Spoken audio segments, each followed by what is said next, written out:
La 4e saison de la série à succès The Crown débarque sur Netflix.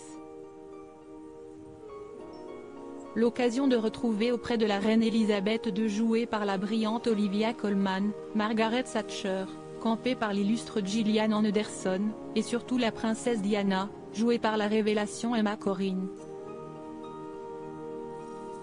Le programme réalisé par Peter Morgan retrace la vie de Lady Di sous un angle plus sombre et plus réaliste, loin de la façade glamour de la vie de château. On retrouve une jeune femme esseulée, en proie à la boulimie, peinant à trouver sa place au sein de la famille royale. À l'occasion de la sortie de ce nouveau chapitre de The Crown, Jacques Attali, Hubert Védrine et Anne Lauvergeon, tous trois collaborateurs affiliés au gouvernement Mitterrand sous l'ère Diana, ont évoqué leurs souvenirs de la princesse dans les colonnes du Parisien.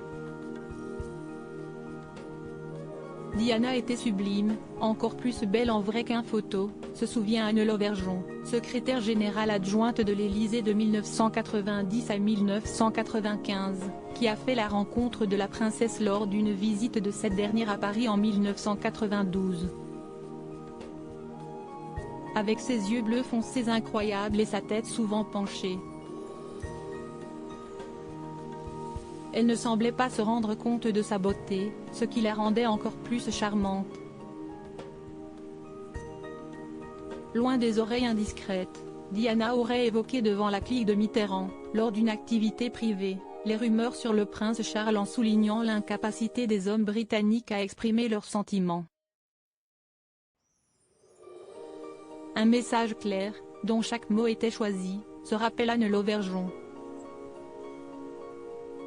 La suite tout le monde la connaît, le couple se séparera l'année suivante avant de divorcer en 1996, un an avant la mort de Lady Di.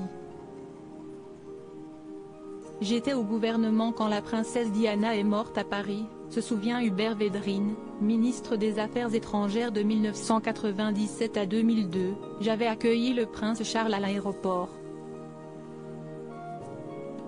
Pour la famille royale, c'était un moment très difficile. L'amitié entre François Mitterrand et la famille royale britannique. Jacques Attali quant à lui, il a été conseiller spécial à la présidence de la République de 1980 à 1991, se souvient des rapports qu'entretenait le président de l'époque avec la couronne britannique.